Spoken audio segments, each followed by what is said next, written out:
자, 여기서 활성화기획단이 또 나옵니다. SH공사의 모든 조직은 의회에 보고됩니다. 팀장급 이상은 전체 사진과 이력까지 다 보고가 됩니다. 유일하게 보고가 안 되는 것이 활성화기획단이었습니다. 저도 처음에 몰랐습니다. 작년 가을에 알게 됐고, 활성화기획단의 존재를 알게 되면서 SH공사를 관리감독하는 서울시 부서 분들에게 활성화기획단을 아는 사람을 몇 분에게 물어봤는데 아는 사람을 한 분도 발견하지 못했습니다. 당시에. 이 활성화기획단장은 정식 발령은 2009년 9월에 납니다. 9월에 구성됩니다. 그러나 유민근 사장이 취임한 2009년 3월부터 가든파이브에 출근합니다. 공사 내 보직도 없이, 그리고 분양정책에 관여를 합니다. 그리고 이분들이 오면서부터 분양대행사를 낍니다. 그래서 분양대행 수수료를 줍니다. 적지 않은 돈입니다.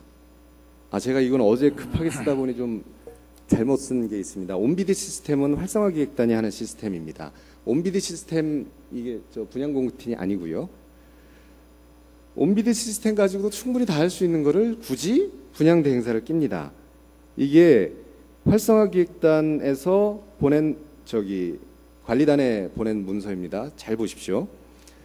전결, 가든파이브 활성화단장 고영구 씨가 전결을 한 겁니다. 검토 결과 링코라는 회사, 리바트라는 회사가 테크노관 지하 1층에 입종하려고 하는데, 링코는 유치 보류, 리바트는 유치 추진, 즉 활성화기획단 고영구 단장이 업체를 정해줍니다. 리바트로 합시다. 뿐만 아니라 MD, 입점 유치에 따른 업종 변경, 여기는 간판, 주방용품이 있는 데인데 간판은 빼고 주방용품으로 다 합시다. 이렇게 MD 변경을 고영구 단장이 합니다. 실제 다 합니다. 근데 뭐하러 분양대행사를 끼고 하는지 모르겠습니다. 이해가 안 됩니다. 이 활성화기획단의 주요 비리 의혹은 이렇습니다. 첫째, 당연히 NC백화점 특혜 입점 의혹이고요. 둘째는 막 분양대행사에게 분양대행 수수료를 먼저 줍니다. 입점이 다 되지도 않고요. 입점자가 돈을 납부하지 않아도 돈을 막 줘요. 30억을. 그중에 계약만 하고 계약 해지된 사례도 다수 있습니다. 가든파이브 곳곳에 무단으로 MD 막 변경하고요. 특혜 내정자들로 보이는 분들에게 특혜 분양을 해줍니다. 여기에는 활성화기획단과 토탈 패션몰, 그리고 가든파이브 라이프 관리단과의 유착관계가 깊이 배어 있습니다. 그 중에 하나를 제가 간단하게 소개를 해드릴게요. 이게 바로 제가 띈 라이프동 9층 김모 씨 웨딩홀 운영자의 등기상 전부 증명서입니다. 재밌는 게요. 이분이 이제 2011년도 연말에 구계층에 10개의 점포를 계약을 합니다. 계약과 동시에 외환은행으로부터 대출을 받습니다. 이 10개 점포에 나와 있는 거래 가격은 8억 6천입니다. 근데 그 시점에 16억을 대출을 받습니다. 그런데 그 후에 가든파이브 라이프에서 5억 근저당 설정이 됩니다. 관리회사가요, 관리사무소가 아파트 입주민에게 돈 빌려주는 겁니다. 그것도 근저당이 다 잡혀져 있는 아파트에. 그분과 컨설팅하고 있는 박모 씨, 그리고 뷔페 운영자 또 박목 씨, 이분들, 고영구 단장, 이근규, 이분들이 사실은 그동안 가든파이브의 분양과 깊숙이 관련되어 있는 핵심 커넥션 세력이라고 저는 봅니다.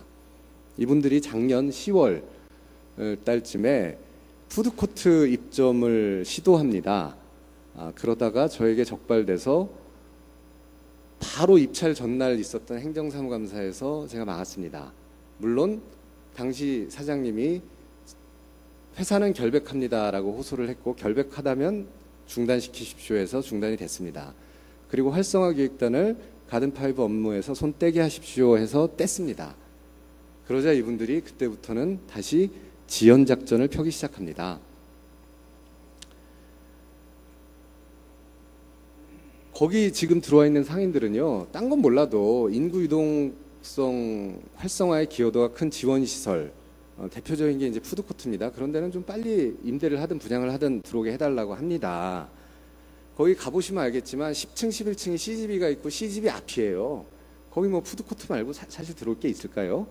그럼 뭐 들어오라고 하는데 이분들이 지연작전을 합니다. 박원순 시장님께 뭐 확인해보고 싶지만 뭐 아닐 겁니다. 박원순 시장님이 임대 분양 모두 전면 중단시켰다는 허위사실로 하고요. 그리고 이제 곧 MD 다시 꾸려서 다시 바꿔서 분양으로 8월 말쯤에는 하겠다는 얘기들을 하고 다닙니다. 참고로 8월 말은 고영구 단장이 SH공사와 그러니까 계약을 했던 기간 만료일입니다.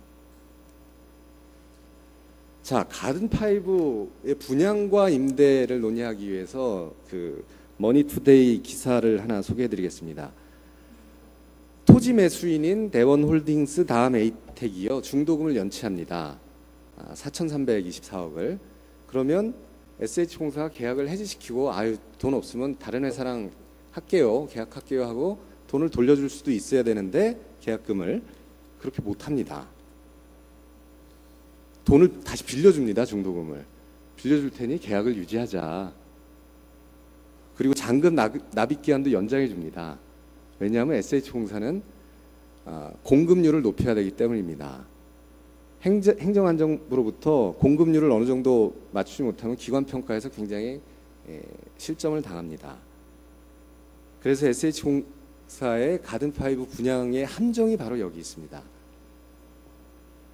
투기 세력들이요, 자기 돈 많다고 얘기하면서 자기 돈도 없이 분양 공급 계약을 받아서 계속 우리 돈 없어, 중도금도 없네, 경기가 안 좋네, 그러면 SH공사에 돈을 빌려줍니다. 각종 지원책을 줍니다. 그렇게 해서 저 가든파이브라는 공간이 활성화될 때까지 기다리는 거죠. 자기 돈도 없이. 이런 일들이 반복되는 이유가 있습니다. 2009년 8년 언론 보도 이후에 가든파이브는 잘못 계획되었다, 유령상가다, 저거는 빨리 분양해서 팔아치우는 것이 최선이다, 공급률 높이기 위해 각종 지원책 아끼지 말아야 한다. 그래서 수분양자 내쫓고 단돈 1억 원에 들어온 NC백화점도 그게 특혜가 아니다, 사정이 있어서 그렇게 할 수밖에 없는 거다. 입점 희망자가 원하는 대로 MD 변경해주고 각종 지원해주고 중도금 못 내도 지원해주고 빌려주고 어떻게든 빨리 분양했다는 분양 계약률을 높여야 된다. 이런 미신이 탄생했고 그동안 지배해 왔습니다. 사장님, 가든파이브 과연 빨리 분양하는 게 최선일까요? 아니면 내실 있는 업체들에게 임대를 준 뒤에 건물 가치를 높이는 일에 주력하는 것이 좋을까요? 그거는 지금 현재 그 전반적으로 그 가든파이브 활성화 방안에 대해서 저희 전문가들을 민간 전문가하고 SH하고 서울시가 합동으로 지금 연구를 하고 있습니다. 곧 그 연구 결과가 나올 거고 그 연구 결과에 따라서 저희가 조치를 할 예정으로 하고 있습니다. 알겠습니다. 이제 들어가셔도 좋고요. 그 이부 시장님 좀 나와주십시오. 제가 들어가기 전에 한 말씀 드리고 가야 될 것 같습니다. 짧게. 지금까지 그 의원님께서 제기한 의혹은 작년에 이미 의혹이 제기돼 가지고 일부는 해명이 된 걸로 알고 있습니다만, 제가 제기한 거에 5분의 1 정도가 그동안 제기됐던 내용이고요. 네. MD와 관련된 거라든지 그 다음에 뭐 사실 저 계좌는 오늘 세상에 처음 나온 겁니다.